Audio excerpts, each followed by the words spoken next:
안녕하십니까. 포스코 경영연구원의 박재범 수석연구원입니다. 바야흐로 전기 자동차의 시대가 도래했습니다.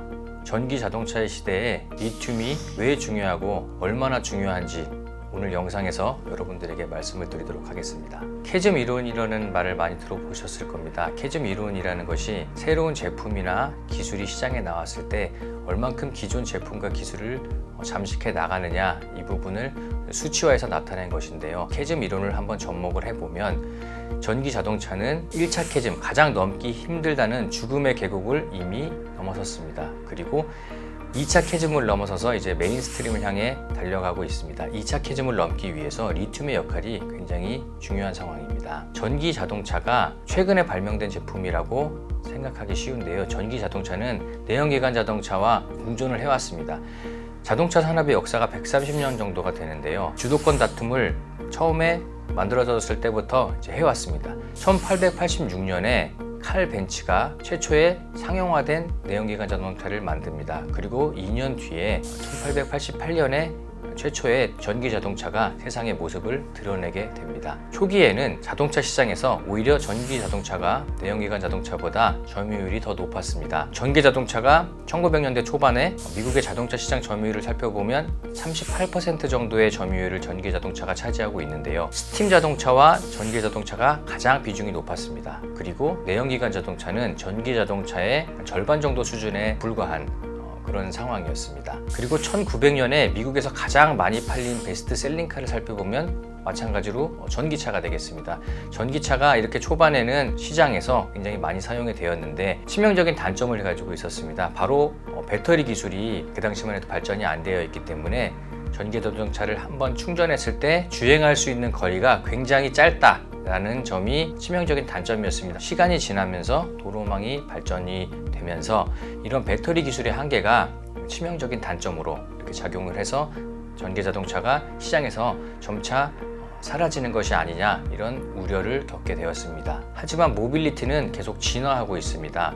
운송수단의 발달에는 배터리, 그리고 배터리에 들어가는 소재가 큰 역할을 하고 있는데요. 1983년에 백투더퓨처에는 전기자동차의 컨셉카가 등장을 합니다. 당시에도 이런 전기자동차를 구현을 하고 싶었던 것이죠. 근데 구현을 못했던 큰 이유가 배터리 기술 때문이었습니다. 당시에 사용되던 니켈 카드뮴 전지가 지금 상용화돼서 전기 자동차에서 쓰이는 리튬이온 배터리보다 에너지 밀도가 현저히 낮았습니다. 그래서 지금 리튬이온 배터리는 1980년대에 사용이 되던 니켈 카드뮴 전지의 에너지 용량의 5배 이상이 되기 때문에 에너지 밀도가 높아지면서 한번 충전했을 때 주행할 수 있는 거리가 급격하게 향상이 돼서 이제 전기 자동차 시대가 도래하고 있다, 이렇게 볼 수가 있겠습니다. 자동차의 역사를 살펴봤으니 이제 배터리 역사에 대해서도 한번 살펴보도록 하겠습니다. 처음으로 세상의 모습을 드러냈던 전지는 바로 볼타 전지입니다. 1800년에 이탈리아의 볼타라는 분이 만들었고 나폴레옹 앞에서 시연까지 이렇게 했습니다.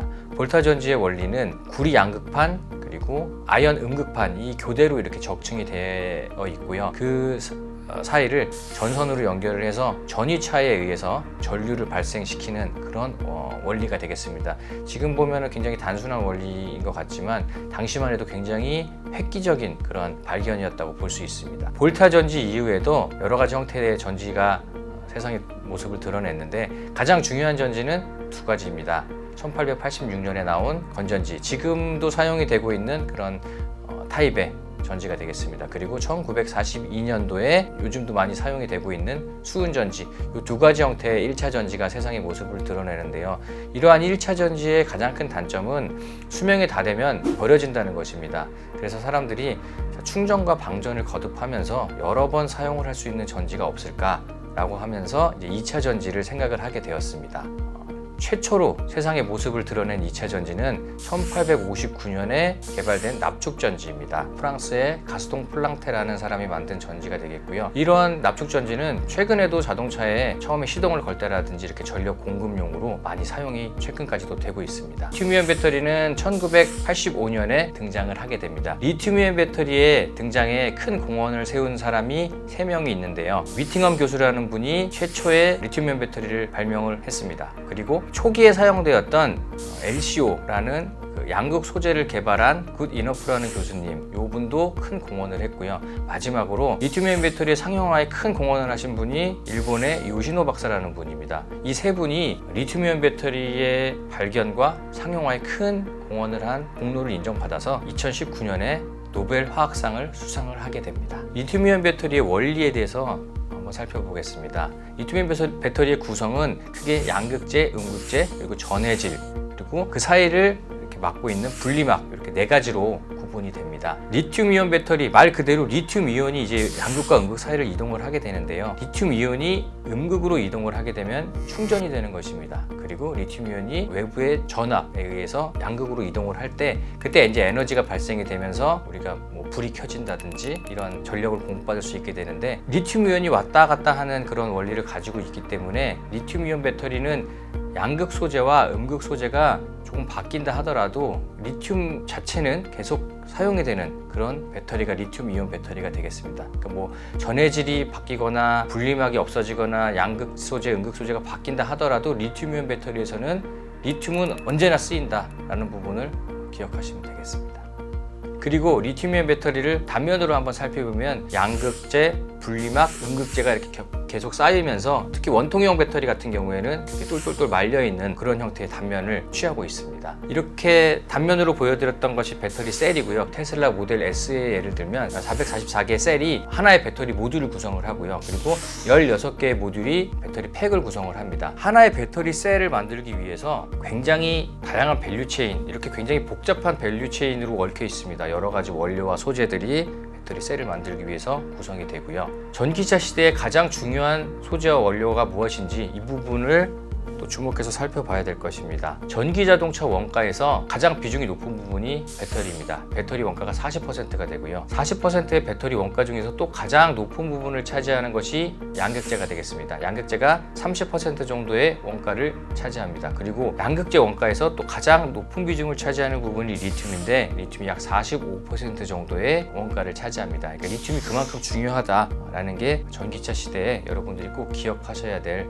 그런 포인트가 되겠습니다. 전기차마다 리튬이 어느 정도 들어가는지, 뭐 다 들어가긴 하는 거냐, 이런 부분들에 대해서 또 궁금해 하시는 분들이 있는데, 리튬이온 배터리가 들어가는 전기차에는 당연히 리튬이 다 들어가고요. 또 상당히 많은 양이 들어갑니다. 테슬라 모델 S, GM 볼트, BYD의 모델 Y 세 가지 대표적인 차종을 놓고 봤을 때 테슬라 모델 S에는 수산화 리튬이 약 50kg 정도가 들어가고요. GM 볼트에는 탄산 리튬이 약 40kg 정도가 들어갑니다. 그리고 BYD의 모델 S는 LFP 타입이지만 탄산 리튬이 33kg 정도가 들어갑니다. 배터리 타입이나 양극재 타입 또는 양이 얼마큼 들어가느냐에 관계없이 리튬은 굉장히 많은 양이 들어간다라는 부분을 또 알아주시면 좋겠습니다. 자, 이제 관건은 차세대 배터리, 리튬이온 배터리 이후에 배터리로 넘어갔을 때 과연 리튬의 위상이 어떻게 될 것이냐. 최근에 많은 차세대 배터리가 연구가 되고 있고요. 그 중에 가장 상용화 가능성이 높고 많은 기업들이 연구하고 있는 배터리가 전고체 배터리가 되겠습니다. 전고체 배터리가 상용화될 가능성이 가장 높은데, 전고체 배터리로 넘어가게 되면 과연 어떤 소재, 그리고 내부의 전지에서 변화가 어떻게 일어날 것이냐, 이 부분에 대해서 살펴보도록 하겠습니다. 리튬이온 전지에서는 음극재로 흑연이 사용이 되었고 전해 액, 그리고 분리막이 있었는데요. 전고체 전지로 넘어가게 되면 전해 액이 액체 상태의 전해질이 고체 전해질로 변화하게 됩니다. 그렇게 되면 안정성이 굉장히 높아지기 때문에 분리막이 필요가 없어지게 되고요. 분리막이 필요가 없어짐과 동시에 리튬이온 배터리에서는 흑연계로 쓰였던 음극재가 리튬 메탈, 그러니까 리튬으로 바뀌게 됩니다. 전고체 전지로 넘어가면 음극재가 흑연에서 리튬으로 바뀌게 된다. 이 부분이 또 굉장히 중요한 변화가 되겠습니다. 음극재가 리튬으로 바뀌게 되는 이유는 에너지 용량의 차이 때문입니다. 지금 현재 음극 소재로 사용이 가능한 후보 물질들의 에너지 용량을 비교해 놓은 표를 보시면 흑연 음극재는 300mAh/g 정도의 에너지 용량을 가지고 있는데요. 리튬은 흑연보다 10배 이상의 에너지 용량을 가지고 있습니다. 3680mAh/g 정도의 에너지 용량을 가지고 있기 때문에 10배 이상의 에너지 용량을 가지고 있고, 그래서 음극재를 흑연에서 리튬으로 변화하고자 하는 노력이 기울여지고 있습니다. 전고체 전지에서 흑연이 100% 사용되던 현재 상황에서 실리콘을 거쳐서 리튬 메탈로 음극재가 변화하게 될 텐데요.